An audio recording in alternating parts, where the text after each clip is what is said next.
The means of defense against foreign danger have been always the instruments of tyranny at home. The advancement of science and the diffusion of information is the best aliment to true liberty. The purpose of separation of church and state is to keep forever from these shores the ceaseless strife that has soaked the soil of Europe in blood for centuries. There are more instances of the abridgment of the freedom of the people by gradual and silent encroachments of those in power than by violent and sudden usurpations. Philosophy is common sense with big words. Wherever the real power in a government lies, there is the danger of oppression. In our governments, the real power lies in the majority of the community, and the invasion of private rights is chiefly to be apprehended, not from the acts of government contrary to the sense of its constituents, but from acts in which the government is the mere instrument of a major number of the constituents. It may not be easy, in every possible case, to trace the line of separation between the rights of religion and the civil authority with such distinctness as to avoid collisions and doubts on unessential points. The tendency to usurpation on one side or the other, or to a corrupting coalition or alliance between them, will be best guarded against by an entire abstinence of the government from interference in any way whatsoever, beyond the necessity of preserving public order, and protecting each sect against trespasses on its legal rights by others. The accumulation of all powers, legislative, executive, and judiciary, in the same hands, whether of one, a few, or many, and whether hereditary, self-appointed, or elective, may justly be pronounced the very definition of tyranny. Knowledge will forever govern ignorance, and a people who mean to be their own governors, must arm themselves with the power knowledge gives. A popular government without popular information or the means of acquiring it, is but a prologue to a farce or a tragedy or perhaps both. It will be of little avail to the people that the laws are made by men of their own choice if the laws be so voluminous that they cannot be read, or so incoherent that they cannot be understood. I cannot undertake to lay my finger on that article of the Constitution which granted a right to Congress of expending, on objects of benevolence, the money of their constituents. The means of defense against foreign danger have been always the instruments of tyranny at home. Among the Romans it was a standing maxim to excite a war, whenever a revolt was apprehended. Throughout all Europe, the armies kept up under the pretext of defending, have enslaved the people. Religious bondage shackles and debilitates the mind, and unfits it for every noble enterprise, every expanded prospect. The powers delegated by the proposed Constitution to the federal government are few and defined. Those which are to remain in the state governments are numerous and indefinite. The former will be exercised principally on external objects, as war, peace, negotiation and foreign commerce. The powers reserved to the several states will extend to all the objects which in the ordinary course of affairs, concern the lives and liberties, and properties of the people, and the internal order, improvement and prosperity of the state. Of all the enemies to public liberty, war is, perhaps, the most to be dreaded, because it comprises and develops the germ of every other. War is the parent of armies. From these proceed debts and taxes, and armies, and debts, and taxes are the known instruments for bringing the many under the domination of the few.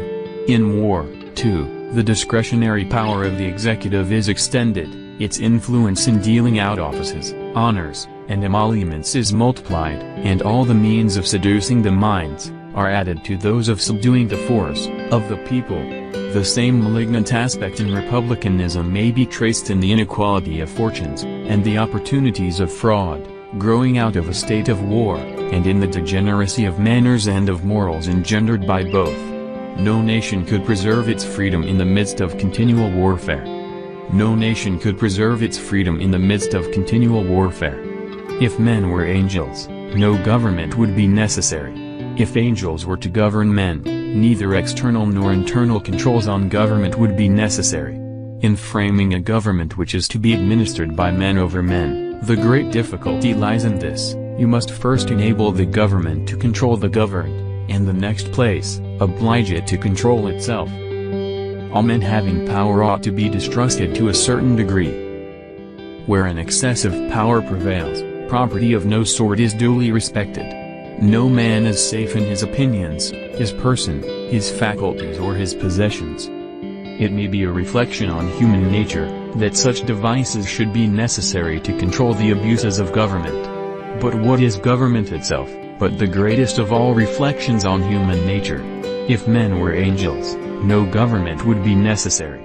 If angels were to govern men, neither external nor internal controls on government would be necessary. In framing a government which is to be administered by men over men, the great difficulty lies in this: you must first enable religious bondage shackles and debilitates the mind and unfits it for every noble enterprise. During almost 15 centuries has the legal establishment of Christianity been on trial. What have been its fruits?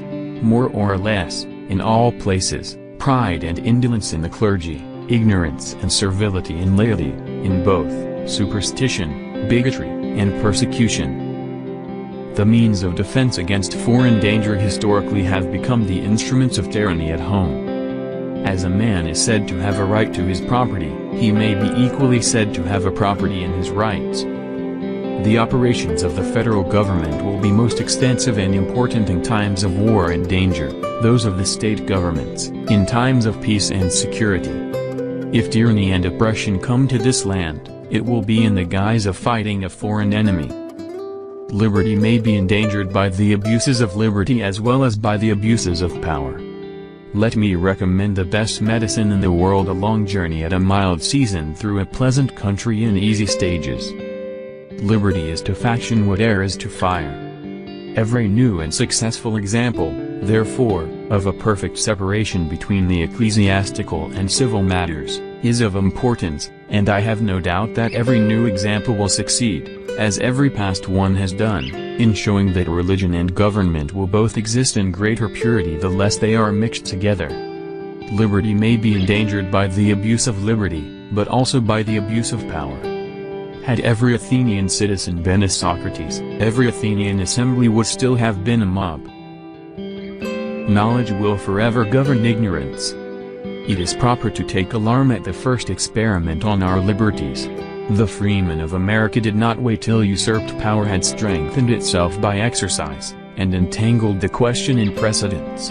They saw all the consequences in the principle, and they avoided the consequences by denying the principle.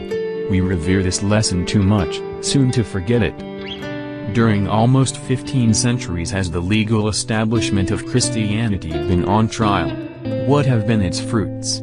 More or less in all places, pride and indolence in the clergy, ignorance and servility in the laity, in both superstition, bigotry and persecution. If men were angels, no government would be necessary. If angels were to govern men, neither external nor internal controls on government would be necessary. In framing a government which is to be administered by men over men, the great difficulty lies in this: you must first enable the government to control the governed, and in the next place oblige it to control itself. Here remains, in some parts of the country, a strong bias towards the old error, that without some sort of alliance or coalition between government and religion neither can be duly supported. Such indeed is the tendency to such a coalition, and such its corrupting influence on both parties, that the danger cannot be too carefully guarded against. If men were angels, no government would be necessary. If angels were to govern men, neither external nor internal controls on government would be necessary. If we are to be one nation in any respect, it clearly ought to be in respect to other nations. The civil rights of none shall be abridged on account of religious belief or worship, nor shall any national religion be established, nor shall the full and equal rights of conscience be in any manner, or on any pretext, infringed. Religious bondage shackles and debilitates the mind and unfits it for every noble enterprise.